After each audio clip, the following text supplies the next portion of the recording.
meeting going to be underway shortly. We'll be getting things cranked up. We're in the room where registration is for those that need to come in and grab their badge before heading out to the morning program with Ted Abernathy, Stephen Morey, and Stephen Barnes. If you're popping in here, we got coffee, we got water, so stop on by and say hello.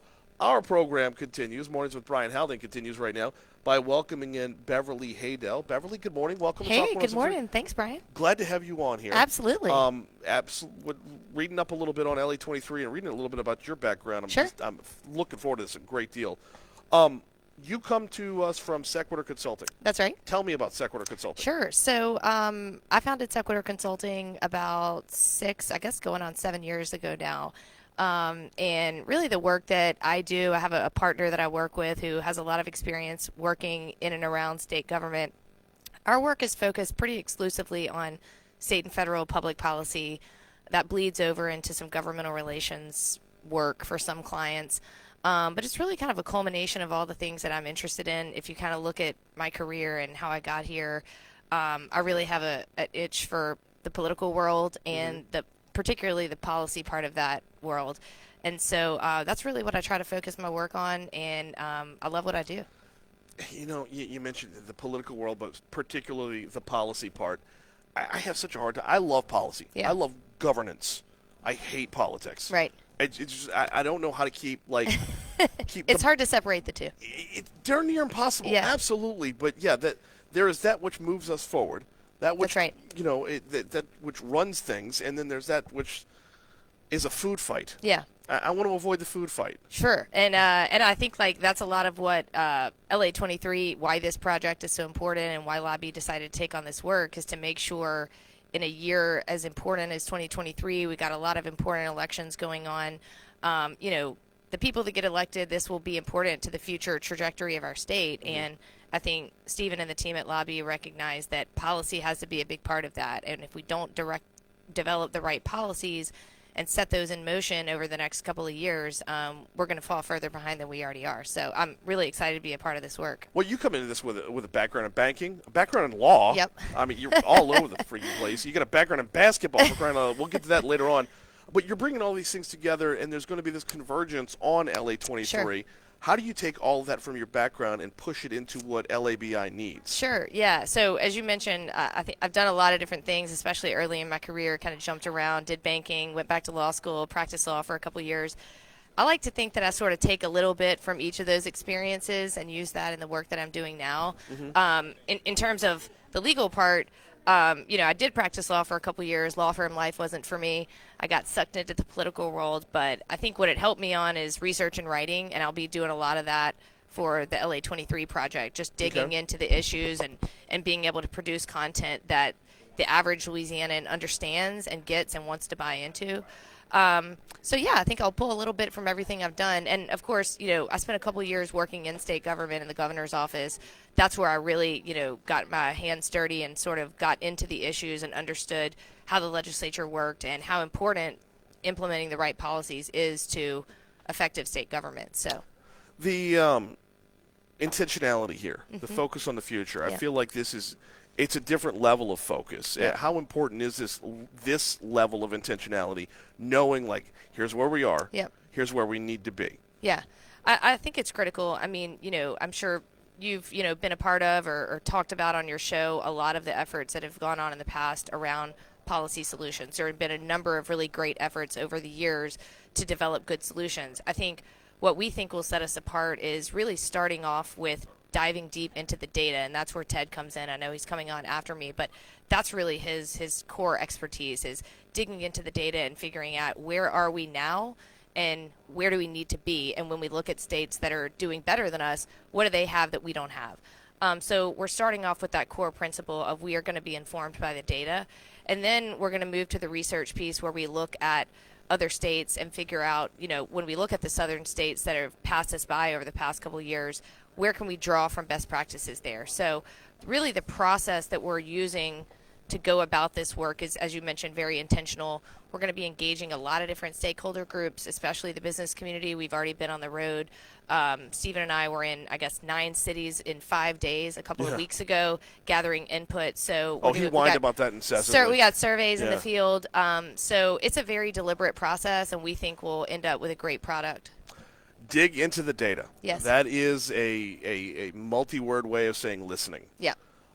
What have you heard? What has hit your ears that just hits different? Sure. So I think, as we moved around the state, of course, each region has its own perspective, its own unique sort of needs and desires for that region in terms of what will make it successful. But I think what surprised me was how common what we heard was. There were certain themes. Top theme that we heard was around workforce. It will be Stephen Morey. Got him on the panel today. He'll be really digging into that. That's his level of his expertise at Strata. What we heard was the business community saying, my biggest challenge is finding educated, skilled workers who can meet the demands that my company has. And of course, that ties back into education and making sure we have quality education. The other issue that really rose to the top, which I think is interesting, is crime. I mean, I'm in Baton Rouge full time, so, of course, that's on the top of the list here in Baton Rouge and in New Orleans. But it was also surprising as we moved around, North Louisiana, Southwest Louisiana.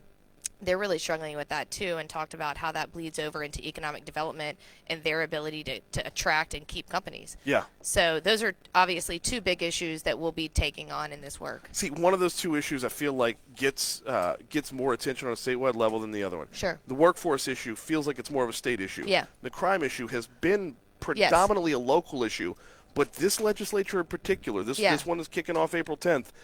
There are going to be a number of bills. We talked with Lori Schlegel from Metairie yesterday. There are going to be a number of bills that have found their proper lane through the state. Sure. I mean, crime, obviously, your biggest levers are going to be at the local level, and we recognize that. But, Ted has worked with a number of states specifically on the crime issue. And so he'll be helping us develop some recommendations for how can the state be an effective policy change maker as it relates to crime. So. Yeah, because it's a double-edged sword there. Because when you're looking on a statewide level, you're looking at, on the one hand, putting a stop to smashing all the windows out in the parking lot of a Pelicans game, and on the other hand, avoiding the next Ronald Greene situation. That's right. Yeah. Somewhere within those 2 paths. It is not an easy issue to address. Exactly. And workforce is relatively is just as difficult to address because it covers so much ground. Absolutely. When you talk about workforce, you're talking about the next generation. That's right. But you're also talking about a current generation that's finding themselves dated with their level of education or level of training. Yeah, and one thing that we'll get into on the panel this morning is just sort of the role of our 2-year universities and career and technical education. Stephen has some thoughts on sort of how the nation is moving more towards that type of degree and the focus on that. And we heard that from a lot of employers around the state that, I don't necessarily need someone coming out with a 4-year degree. A 2-year degree works for me in a lot of cases, right. But I do need them to have some basic reading and writing skills, soft skills. So, figuring out exactly what the needs of our business community is and then trying to align our educational institutions with that. We're talking with Beverly Haydell from Sequitur Consulting. She's part of the LA23 efforts. How are you going to measure the success of LA23? Yeah, so I think it'll be kind of twofold. So first of all, we're going to have a set of very specific recommendations in our final work product. Obviously, we will measure ourselves by our ability to implement those both in the short term and over the longer term. We will revisit these recommendations and this work product every year because, our states around us that we're competing with are changing all the time. So, hey, Georgia may be doing something right now, but they may change that, and in 2 years, we need to innovate and change as well. So these will not be static recommendations. The other thing that we'll do is develop some pretty specific data metrics by which we will measure our success, on education, things like literacy rates, high school graduation rates, credential rates, apprenticeships. So part of the work will be developing those metrics and then continuing to monitor them year in and year out. In a very public way through a dashboard or something like that. Yeah, it's a little bit. There's the things you can get your hands on, sure, and the things that you have to let go of, but still are graded by. Yeah, but I think the important thing is that we don't view this as a 1-year project. Right. This isn't we're going to come out with a report and try to push it out to elected officials, and our work is done. This is a 7-8 year project, and we plan to stay with it through the end. Absolutely. 726 to Talk 107.3 FM. We're talking with Beverly Hadel about LA23, but we're going to shift gears completely. All right. You played for Where are Kim we going? Mulkey. Yes, I did. You also played basketball at Harvard. Let's start with, you know what, before we get into what you take away from it, what you could take away, I love talking to athletes. No, because there's so many things you learn on the field that you carry with you the rest of your life that it's not about the sport, it's about what's instilled in you. We'll get to that in a second. I've got it. You're on Talk 107.3 right now. We're the home of LSU women's basketball.